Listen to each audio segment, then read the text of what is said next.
자, 어제 아벨을 죽인 가인에 대한 이야기가 나왔습니다. 아벨을 죽인 가인은 자신의 잘못은 깨닫지 못하고 벌이 무겁다고 하소연을 했습니다. 그러자 하나님은 형벌을 내리면서도 은혜를 베풀어 주셔서 가인에게 표를 주어 죽임을 면할 수 있도록 은혜를 베풀어 주셨습니다. 자, 그렇다면 벌이 무겁다, 그리고 그 은혜를 구했던 가인이 하나님의 이 약속을 듣고 그 약속을 100% 신뢰했을까요? 오늘 본문에서는 이제 그게 어떤 모습으로 나타나는지를 설명하고 있습니다. 우리 17절 말씀을 같이 한번 읽어보겠습니다. 같이 읽습니다. 아내와 동침함에 그가 임신하여 에녹을 낳은지라 가인이 성을 쌓고 그의 아들의 이름으로 성을 이름하여 에녹이라 하니라. 가인은 그 표를 받아놓고 가서는 어떻게 합니까? 성을 쌓습니다. 성을 쌓았다는 게 뭐죠? 왜 성을 쌓는 거죠? 자기를 지키려고 쌓은 겁니다. 자기를 보호하고 싶어서. 이 말은 하나님의 약속을 믿었다는 것이 아닙니다. 이미 하나님이 다른 사람이 자기를 죽이지 못하도록 약속을 하셨음에도 불구하고 지금 가인은 믿지 못하니까 자기 스스로 성을 쌓죠. 성만 쌓는 게 아닙니다. 자기 아들의 이름으로. 이때부터 또 이생의 자랑이 나타나는 거죠. 자랑하고 싶은 거예요. 자기 아들의 이름으로 성을 쌓아주면서 자랑하고자 하는 그 마음을 갖고 있었던 것입니다. 인류의 문명은 대부분 이런 동기에서 시작합니다. 그러니까 하나님을 믿지 못해서 생기는 문명들이 굉장히 많습니다. 또 하나님만을 믿지 못한 건 아니고요. 또 나름대로는 안전장치, 우리를 보호하기 위해서 또 전쟁을 하기 위해서 뭐 여러 가지 이유로 문명은 그동안 발전해 왔습니다. 현대 사회에 없어서는 안 되는 컴퓨터는 2차 세계대전 당시에 독일에서 사용하던 그 암호식 기계, 암호를 해독하는 기계가 너무 낡아서 이것을 어떻게 할까 고민하다가 컴퓨터가 시작됩니다. 수학자 앨런 튜링이라는 사람에게 좀 새로운 암호를 해독할 수 있는 기계를 만들어 달라고 이렇게 부탁을 했는데 1943년 12월에 인류의 최초의 컴퓨터라는 콜로서스를 개발합니다. 그 덕분에 이제 전쟁에서 승기를 잡게 되었는데 이 콜로서스가 컴퓨터의 처음이 됩니다. 그렇게 오랜 역사가 아니죠. 1943년입니다. 2015년에 개봉한 이미테이션 게임이라는 영화가 있는데요. 바로 이 이야기를 자세하게 다루고 있는 그런 영화입니다. 부대찌개들 좋아하시죠? 부대찌개에 하면 딱 생각나는 게 있습니다. 뭐죠? 스팸이죠. 부대찌개에는 반드시 들어가야 되는 스팸이 언제 개발됐는지 아십니까?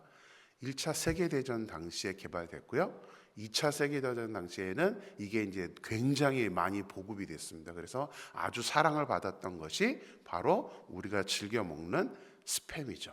하지만 너무 과도해서 결국은 지금 우리가 스팸 메일이라고 그러죠. 스팸 메일이라고 하는 것은 이제 거의 이제 쓰레기처럼 이제 우리가 보지 않아야 되는 그런 메일을 말하는 스팸 메일의 어원이 되기도 합니다. 환타 아시죠? 환타도 2차 세계대전 당시에 개발이 되었습니다. 전혀 예상하지 않게 콜라가 공급이 안 돼가지고요. 원액이 공급이 안 돼서 다른 것과 섞어서 하다가 이 환타라는 것이 개발이 되기도 했습니다. 비디오의 보급 또는 인터넷의 보급에 가장 결정적인 역할을 한 것은 음란물입니다. 음란물 때문에 아주 그냥 급속도로 발전이 되면서 지금은 이제 인터넷이 없으면 우리는 살 수 없는 그런 시대를 살고 있습니다. 이 가인의 후손들도 이 가인만 그런 것이 아니라 가인은 성을 쌓았지만 가인의 후손들은 문명을 만들어 나갑니다. 오늘 이제 본문에 소개되어 있는 걸 보면 야발은 목축을 발달시켰습니다. 야발은 목축을 치는 사람의 조상이 되었고요. 유발은 수금과 퉁소, 다시 말하면 뭡니까? 음악을 발전시켰습니다. 그래서 사실 최초의 음악은 우리가 지금 교회에서도 사용하는 이런 찬양의 도구가 되는 음악들은 원래는 성경적인 악기는 아닙니다. 원래는 이런 문명, 하나님의 족보가 아닌 그런 타락한 족보에서 악기들이 시작이 됩니다. 두발 가인은 구리와 새로 기구를 만들었습니다. 무슨 말이죠? 청동기도 이용했고 철기도 이용했다는 얘기입니다. 청동기와 철기가 동시에 나옵니다. 성경에 기록된 연도를 따지면 이 시대는 대략 BC 4000년 이전이라고 우리가 파악을 합니다. 지금부터 6000년 이전인데요. 진화론자들이 주장하는 것처럼 원시인들이 아닙니다. 인류 최초 창조 때부터 하나님은 지혜로 인간을 만들었기 때문에 그냥 돌도끼를 쓰는 원시인들이 아니라 성경에서는 분명하게 정확하게 우리에게 설명합니다. 청동기도 사용할 줄 알고 철기도 사용할 줄 알고 악기를 발전시켰고 성을 쌓았고 목축을 할 수 있는 그 지혜를 인류 초초부터 갖고 있었다. 그 능력을 갖고 있었다라고 우리에게 분명하게 기록으로 남겨놓고 있습니다. 또한 하나님께서 가인에게 표를 주어서 다른 사람들이 그 표를 보고 죽이지 않도록 하신 것을 보면 무엇도 있었다는 거죠? 어떤 문자적인 그런 사인도 있었다는 것을 성경은 우리에게 말해주고 있습니다. 자, 과학, 문명이 발전하면 당연히 좋은 점이 많습니다. 하지만 문명이 발전하면 할수록 그 발전은 오히려 인간을 잘못된 방향으로 이끌 수도 있다는 것을 오늘 본문을 통해서 우리는 깨닫습니다. 좋은 점만이 있는 것은 아닙니다. 발전하는 그 속에서 우리는 정말 조심해야 될 것이 너무나 많습니다. 특히 인간의 중심이 하나님을 향하여 있지 않으면 그들이 발명하고 사용하는 모든 것들이 오히려 하나님과 멀어지게 하는 요소가 된다는 사실입니다. 이미 고대사회에서부터 그 사실을 잘 보여주고 있습니다. 오늘 본문에 보면 가인의 후손들이 문명을 만들어서 번창을 했지만 그들에게 나타나는 모습은 단순한 번창과 편리함이 아닙니다. 번창의 결과는 타락이었습니다.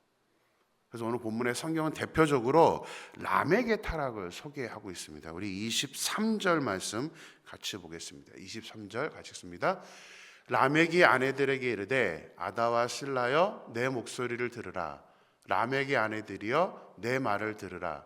나의 상처로 말미암아 내가 사람을 죽였고 나의 상함으로 말미암아 소년을 죽였도다. 자, 여기에 두 가지 타락의 모습이 나옵니다. 어떤 타락이죠? 하나님이 인류를 만들어 놓고 창조하신 창조의 원칙은 뭐였습니까? 갈빗대로 하와를 만들면서 수평적인 존재, 다시 말하면 일부 일처제로 만들었습니다. 근데 언제부터요? 라멕 때부터 일부 다처제가 시작됩니다. 라멕은 두 명의 아내를 아내로 삼았습니다. 하나님의 원칙을 철저하게 깨부신 것입니다. 일부 이처제를 깨버렸죠. 또 하나는요, 소년을 죽였습니다. 살인이 또 나오죠. 근데 이유가 뭐예요? 왜 죽였습니까? 나의 상처로 말미암아 내가 사람을 죽였다라고 말합니다. 나의 상처. 이 상처란 단어는 그렇게 크다는 의미가 아닙니다. 무엇 때문에 상처받았는지, 누구 때문에 상처받았는지는 기록하고 있지 않습니다. 왜냐하면 너무 하찮아서 그래요. 큰 의미가 아닌데 지금 나의 상처로 말미암아 내가 사람을 죽였다. 무슨 의미입니까? 내가 기분 나빠서, 내가 지금 기분이 나빠서 내가 좀 속상하다고 사람을 죽였는데 누구를 죽였대요? 소년을 죽였대요. 소년을. 이 소년이라는 단어는 청소년, 그러니까 어린 나이의 아이입니다. 그러니까 아마 그 소년 때문에 상처받았다고 설명을 하고 있지는 않기 때문에 아마도 그냥 화풀이 대상으로 어린 소녀를 죽였다라고 보통은 해석을 합니다. 근데 그걸 또 뭐 하고 있어요? 자랑하고 있죠. 아내들한테 자랑하는 거. 나 사람 죽였어. 그뿐만이 아닙니다. 24절도 같이 한번 읽겠습니다. 24절이요. 가인을 위하여는 벌이 7배일진데 라멕을 위하여는 벌이 77배이리로다 하였더라. 사람을 죽인 가인이 하나님께 어떤 벌을 받았는지 알고 있습니다. 가인의 존재를 알고 있다는 얘기는 가인이 어떤 형벌을 받았는지를 알고 있다는 얘기입니다. 자기의 먼 조상이죠. 그런데 가인을 위하여는 벌이 7배인데 자기를 위해서는 77배다. 무슨 말입니까? 죄책감이 없는 거죠. 두려움이 없는 겁니다. 하나님이 자기를 벌할 거라는 두려움을 아예 갖고 있지 않다는 사실입니다. 히브리어로 23절과 24절은 정확하게 운율을 맞춘 노래입니다. 지금 이 라멕이 노래한 거예요. 그냥 자랑하는 정도가 아니라 자기의 일을 맞춰가지고 이거를 노래로, 한 편의 노래로 만들었습니다. 근데 재밌게도 한글 성경으로도 이 노래가 효과가 좀 나요. 그러니까 지금 랩이라고 그러죠. 이제 선율이 정확하게 있는 게 아니라 이렇게 그냥 막 흥얼거리는 그 랩의 요소처럼 운율을 맞춰놨는데요. 제가 한번 한글 성경을 해보니까 너무 딱 들어맞습니다. 제가 한번 해볼게요. 아다와 실라여, 내 목소리를 들으라. 라멕의 아내들이여, 내 말을 들으라. 되게 못하지만요. 나의 상처로 말미암아 내가 사람을 죽였고, 나의 상함으로 말미암아 소년을 죽였도다. 가인을 위하여 7배인데 나를 위하여는, 라멕을 위하여는 77배다. 여기서 랩으로 노래하고 있는 게 바로 이 23절과 24절입니다. 너무 뻔뻔하잖아요. 그 죄를 저질러 놓고 노래하고 있는 거예요, 자기는 그냥. 이게 타락의 모습입니다. 이게 타락의 모습입니다. 풍성해지고 발전이 있는 문화 뒤에는 이렇게 죄를 죄로 인식하게 하지 못하는 그 타락과 죄악이 주도하면서 문명을 발전시키기 때문에 그 안에 있는 우리를 죄악으로 이끄는 그 힘을 우리는 반드시 알아야 합니다. 현재 우리는 굉장히 번창하고 발전된 문화를 누리면서 살고 있습니다. 그래서 사실 더 깨어 있어야 합니다. 막 이렇게 발전되는 게 좋아, 그게 아닙니다.